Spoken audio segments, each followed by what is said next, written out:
आज मी भगवद्गीतेतील अध्याय 5 श्लोक 15 सादर करीत आहे.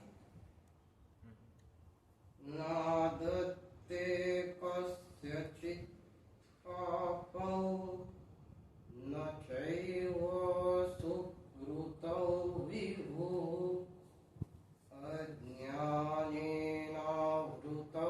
ज्ञानं तेन गुह्यन्ति जन्तवः.